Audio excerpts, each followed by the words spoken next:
The press under fire. At least 21 journalists have died. Others are injured. Several are still missing or detained since the Israel-Hamas war began. They join a list of dozens of others who've paid the ultimate price, trying to bring transparency and truth to conflict. But who's at fault for their deaths and injuries? Can anyone be held accountable? And is there a better way to protect reporters? I'm Andrea Sankey, and this is The Newsmakers.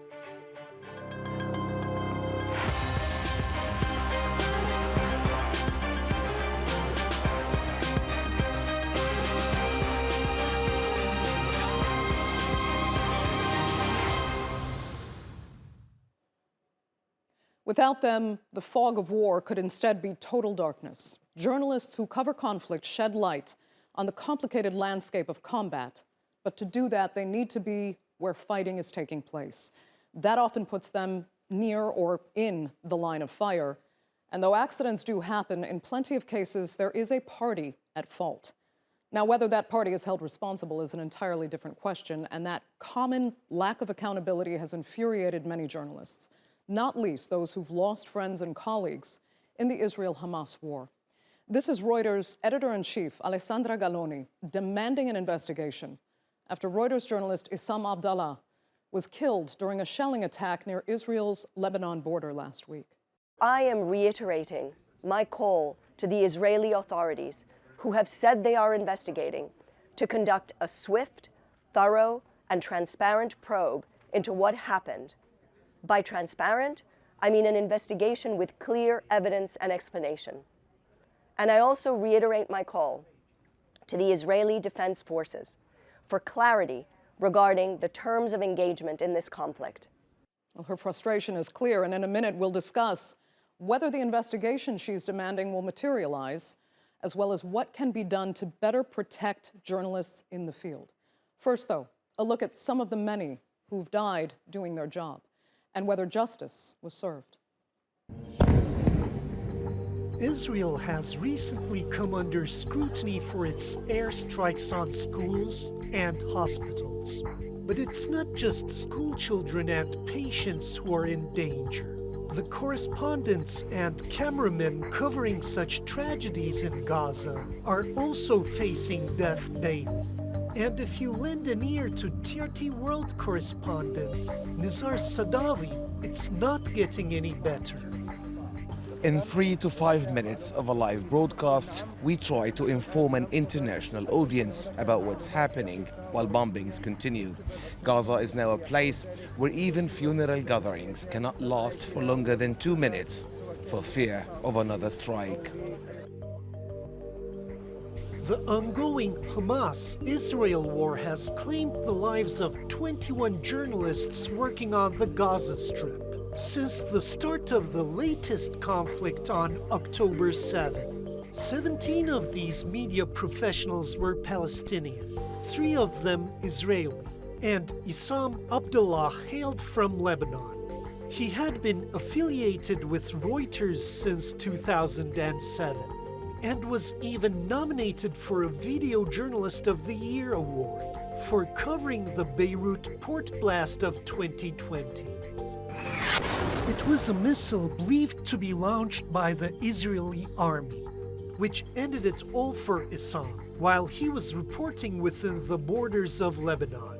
The deaths of him and his peers prompted the Committee to Protect Journalists to remind authorities that those who were killed were essentially civilians doing their jobs. Freelance reporter Ahmed Abu Hussein was killed in Gaza in 2018, but pleas made by human rights activists to investigate his death fell on deaf ears. The IDF didn't interview any of the witnesses that happened to be on site that day. The reason given by the officials was that there were no criminal intent in the shooting of Abu Hussein. As for Shireen Abu Akleh, her case stands out in that there actually was an apology from the Israeli government for her death. At the time she was killed, the Palestinian-American reporter was covering the 2020 raid of Camp Jenin by the IDF. But even though Israel acknowledged her tragic passing, then Prime Minister Naftali Bennett still caused controversy. He said his country's soldiers should not be accountable legally when, quote, civilians are not killed deliberately, arguing that such action would shackle the hands of his army. Given the escalating force of Israel's strikes in the current conflict, it looks like Bennett's rhetoric is still favored by government officials. But unlike Shireen's case, this time there are no apologies. Joining me now to discuss the safety of journalists in this conflict and who is accountable for their protection are, from Washington, Middle East and North Africa Program Coordinator for the Committee to Protect Journalists, Sherif Mansour. From London, we have Palestinian journalist Yousef El Helou. And Nabih Bulos is the Middle East Bureau Chief for the Los Angeles Times. He's been reporting from the region. Thanks all so much for being with me. Sherif, I'll start with you because you have had the difficult job of gathering the data into what's been happening to journalists in this Israel-Gaza war. So what stood out to you, and how does this conflict actually compare to others as regards the danger that reporters are in? Well, thank you for having me. This has been the deadliest time for journalists in Gaza. Since we started documenting the number of killed journalists worldwide in 1992, we have counted at least 13 journalists killed covering Gaza wars in the past. But so far, almost 2 weeks, we have already more journalists killed, 21, more than all the journalists that we have recorded at CPJ since 1992, which was 20 journalists as of October 6th. The majority of those killed are Palestinian local photojournalists, freelance journalists, who basically were killed in Israeli airstrike over the last 12 days or so. The initial fatalities were 3 Israeli journalists killed in the morning of Saturday 7 during Hamas' unprecedented attack. But since then, it has been mainly Palestinians. There is 1 Lebanese as well, which makes the total 21 as of yesterday. So it is uniquely bad. I mean, for all the wars you've seen and all the journalists that have been affected in the years and decades before, this is specifically terrible for journalists reporting in the field. Let me come to Nabih then. Nabih, I know you're having difficulty connecting. It's pretty symbolic of what's happening right now in the region because electricity, internet, everything has been cut constantly. Yeah. First of all, though, Nabih, my condolences, because I know Issam Abdallah was a friend of yours. If you can, tell us what you make of his killing while covering fighting near the Israeli border with Lebanon. I mean, the fact is actually very typical of the situation. Issam was actually wearing full protection. He was part of a group of journalists who were clearly marked as press. They were not a threat. They were basically in an area where there weren't any kind of direct fire at that point. I mean, there was an exchange of fire nearby, but nothing, where they were exactly. And yet, nevertheless, he was killed. And the fact is, other journalists around him were injured. In fact, they're still in the hospital right now. We've had to scramble to get blood donations for them. And the fact is that, it's actually indicative of the randomness of the situation. Had I been there, it would have been just as easily been me. I was a bit further off, so I was lucky in that regard. But nevertheless, it's very, very possible. And the sad part is that there is almost no accountability. I can't imagine, anyone will be punished for Issam's death. And that's all the more tragic. The fact is that, as journalists, we seem to have less protection than ever, I must say. And the fact is that when you consider the consequences for those who will target journalists or shoot at them or anything, it just seems that there is a culture of impunity that's now in place. Yeah. And it really is infuriating. Nabih, I have to ask you, you said you're scrambling to get donations for fellow journalists that were injured and aren't. Why? Yes, this was before it was blood donation. So the way it works is that when people are coming in for surgery, there's a call for blood donation so that blood banks can replenish the supplies of blood they use for the operation. So in the last few days, we've had a stream of journalists go in to various Beirut hospitals to offer blood, and that was in support of the journalists who were injured. Right. And we have to remember those supplies are even difficult to get, the basic blood supplies for hospitals in the region. It's just nonstop difficulty at every turn. Let me ask you, though, quickly, Nabih, how much does it resonate with you to hear Reuters editor-in-chief, Alessandra Galloni? You know, she so emotionally kind of demanded this full and transparent investigation from especially the Israeli Defense Forces. What are the chances she'll get that? I mean, I don't want to laugh. It's awful to watch the situation because it's inconceivable that there would be any kind of accountability. Again, look at Shireen Abu Akleh. She's a good lodestar in that sense. We saw what happened. I mean, we saw how her coffin was sort of attacked during the funeral. I mean, can you imagine anything of the sort happening when it comes to any kind of accountability? I mean, a year later, Biden didn't even meet with the family, right? And the fact is that if you just think of the way that we are treated as journalists, especially as journalists who are Arab, I must say, reporting in the region, I'll tell you this much. I'm an American citizen. And the fact is that I know for a fact that if I were to be shot, if I were to be wounded, that passport would be about as useful as, as yesterday's newspaper. It's awful to hear. Yousef, let me come to you. If we do look at the case of Shireen Abu Akleh, killed when there was actually no real shelling underway, wearing a helmet, wearing a press jacket. Still, she was shot twice by an Israeli sniper. She was killed. Another colleague of hers was actually shot in the back, survived. Still, though, as we know, Yousef, no consequences. So where does that lack of accountability leave you doing your work when you're out in the field? Well, we know we are not safe. I reported on the first Israeli war on Gaza, the second war. So I know how it feels. We did not feel that we are safe. We know that Israel has got a long black record of killing Palestinians, even during times of peace along the Gaza border, when Palestinians were marching peacefully along the fence. And a number of Palestinians killed, paramedics, journalists. We know due to the impunity that Israel enjoys, it has never been held accountable for those human rights violations, for those crimes. Although my colleagues were wearing the helmet, the vest, but we know that we could be a target.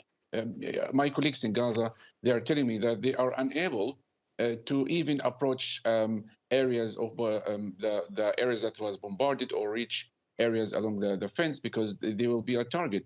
We know that now they are unable to charge their mobile phones to be with you guys. They work in very difficult circumstances, very dangerous circumstances. There is an attempt by Israel to silence the Palestinians. Palestinians, as we know, journalists, as we know, they are the voice of the voiceless. And if they come under fire, this means where people, the audience, will not know what's going on the ground. Yousef, have you felt personally vulnerable that you might actually even be targeted, not accidentally, to say, when you're covering anything to do with the Israeli-Palestine conflict in the field? From our previous experiences, Israelis, they know who are present. They know they have the latest technology, so they can identify who's this person. Anyone, is worried about being targeted. Myself, my colleagues, we know what happened to Shireen Abu Akleh. I met Shireen in Gaza, and we know that until now there is no accountability. During the last war on Gaza, we know that tower that was hosting Al Jazeera was bombarded. So we could be a target. But as a British Palestinian, although we are foreign nationals, we carry citizenship of a foreign country, but that is still not going to protect us. Maybe the Israelis, they have the binoculars, they have the technology, they can identify who's a foreign journalist, who's a local journalist. And unfortunately, if a foreign journalist is present, then they are less likely to be targeted. Right. Sherif, what's even the incentive to avoid letting journalists get caught in the crossfire? If you hear, former Prime Minister of Israel, Naftali Bennett, say, Israeli soldiers should not be prosecuted when civilians are not killed deliberately. Very difficult to ever prove. It's a he said, she said, if at best. Does that just give them full impunity? Well, the fact is, none of those involved in the killing of Shireen Abu Akleh and 20 journalists that we've recorded have been held accountable, charged, including the three that we at the committee categorized as murder. And that includes Shireen Abu Akleh and the two journalists who were shot and killed in 2018 by the Israeli army, Yasser Murtaga and Mahmoud Abu Hussein. And the fact is, the Israeli army investigations are basically a black hole. We hear that they will do an investigation and we never hear anything afterwards. And this is why we don't just call for Israel to do its investigation. We support international investigation in Shireen Abu Akleh and the murder cases. And we, in the case of Assam Abdullah, have called for an immediate investigation from the Israeli government and also supported the Lebanese government complaint to the UN to do their own investigation. It does matter, though, how much Israel cares about those cases based on the passport or the nationalities of those killed. They might try to justify it if they feel pressure from the international community about the case. Nabih, let me ask you, if knowing your vulnerability, specifically in this conflict, do you ever feel, hopefully Nabih can hear me, do you ever feel that you are holding back on what you write and what you say because it could put you in danger in the field? It could make you a target. I mean, that's a very good question. I don't think that I sort of pull my punches when it comes to coverage. At least I would like to think that I don't. But of course, it should be said that it's also a matter of what you are willing to do in the field with the story. And in some places, you know what, Nabih, hold on one second. Just hold that thought. Hold that thought. We're just going to take a quick pause and wait for the noise in the background to kind of dissipate. But to get back to your point, the fact is this, that it's not about sort of, what I write. Right? I don't think that I pull my punches in what I write. It's much more a matter of, where you can go. I'll tell you what. Pardon me, there's a lot of shooting. Yeah, it's pretty heavy. So no, I don't hold back on what I write and what I say, but it's a matter of, what you can see and where you can go to report. So that's to say that, for example, if I'm somewhere where, for example, in other places I've reported, whether that's Iraq, elsewhere, right? There is a certain margin of safety you can feel, and you can act within that margin. But in others, you don't really feel that, right? And here, I must say, whether that's on the Israel-Lebanon border, whether that's in Gaza, whether that's elsewhere, you do feel that if you approach the front line, you are definitely a target, right? That's really the key point. It's where you feel like you're a target. And in other places, again, you take the risk because you assume that you're not a target, but in some places, you really feel that it's unsafe. Tell me where you felt that specifically. So, for example, in Ukraine, to an extent, I felt that. I've certainly felt that in Gaza in the past, right, where you approach the front line of a certain area and you can feel that it just, no one cares if you're a journalist or not. It really is irrelevant, right? Of course, if there's artillery can't tell if you have a press vest or not, and it doesn't care, right? So that's always an issue, of course. But, really, the most you would feel this, especially, is in places like Jerusalem, right, in places on the, on the Israeli-Lebanese border. These places you are not, it doesn't matter who you are, really. And your skin color marks you out as an Arab, especially, and that's the problem. So you have to act accordingly. Right. And we have to mention as well that this is, people that have to live there are going through this, all the time. They can constantly fall victim to stray gunfire, and just having to hear what we're hearing right now in the background. And as you said, this is only for a funeral. It's still quite unnerving to constantly hear live gunfire. Let me turn to let me turn to Yousef and ask you if you worry, Yousef, working as a journalist, that fewer and fewer people will want to do this crucial work, especially in Palestine, where it needs to be known so desperately. If it's shown over and over again that there is no accountability if journalists are killed or injured. Well, Palestinian journalists, they take the necessary precautions. They don't put themselves in danger. So what I mean is that we tend not to approach the border fence close to the proximity of the presence of Israeli soldiers. But if you are even hiding, or if you are in your own office, you don't know if a shell will hit your office or if there is an airstrike nearby. So we just work and we don't know what's going to happen to us. But I don't think Palestinian journalists, they will just be terrorized and just stop reporting. I think this will not happen. Actually, on the contrary, there is more interest to study journalism at the universities of Gaza. There are so many young people who would like to become journalists to report what's going on. I would like also to mention that even foreign journalists, they were killed in Gaza. Jonathan Mirror, a British journalist who was killed by Israeli gunfire in early 2004, I think. And also our colleague Fadel Shana'a, who was killed by an Israeli tank in the central Gaza Strip. He was working with Reuters, and his jeep is still on display in the British Imperial War Museum in London. Wow, okay. Sherif, let me come back to you because, yeah, if you'd also like to comment on the kind of chilling effect it could have.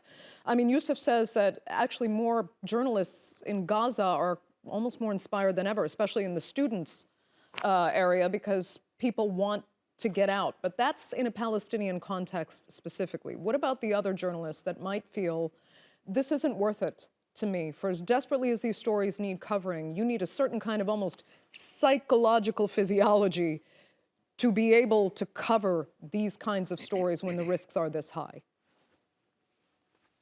Well, we have seen a dwindling number of international media journalists, international media offices in Gaza over the years. We have recorded journalists being killed, media facilities being destroyed over the years. But I think also this time around, a lot of journalists have reported losing their media facilities, dozens of them in the bombing, losing their home. And I think in many ways, what we see is an outsized challenge by having the risks only taken by local Palestinian journalists who are unfortunately the most vulnerable, but they are the most needed right now to tell the story on the ground. They are our eyes into what's happening. And I think for more than anything, there is also a matter of access for international journalists who cannot get into Gaza right now.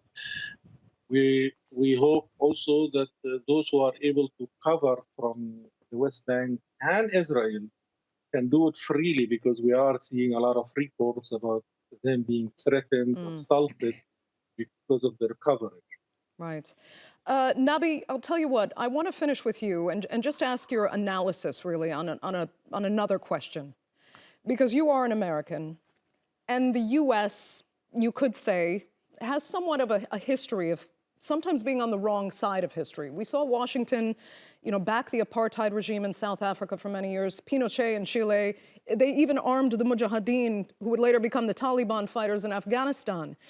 Do you think the U.S., in its staunch support for Israel right now and its military backing in this conflict, might come to regret the position it's taking? Because we remember the United States had to backtrack on all the military funding that it gave the Saudis in the war in Yemen. Do you see any parallels now? The parallels are, of course, numerous. It's worth noting that Nelson Mandela was counted a terrorist for a very long time. And perhaps one day we will see that the U.S. will regret its, I must say, its one-sided policy. In fact, there's already been reports that within the State Department there is some kind of mutiny when it comes to this, I must say, very, very one-sided policy that we're seeing from the U.S. Do I expect it'll happen soon? I must say I don't think so. I mean, yes, it is slowly shifting, right? There has been some shift in the discourse from when I was there in the past, but I'm sorry to say I don't think it'll happen fast enough. And if tomorrow someone is shot who is Palestinian American like myself or otherwise, well, I mean, I can't imagine there'll be much justice, I have to say. Yeah. Slowly shifting, but you would never have guessed that hearing President Biden speak lately. Okay, I'm going to have to leave it there. Nabih Bulos, Yousef El Helou, and Sherif Mansour, really thank all three of you so much for joining us on this edition of The Newsmakers. Great discussion. And our viewers, of course, for being with us as well. Remember, you can follow us on X, and do be sure to subscribe to our YouTube channel. I'm Andrea Sankey. We'll see you next time.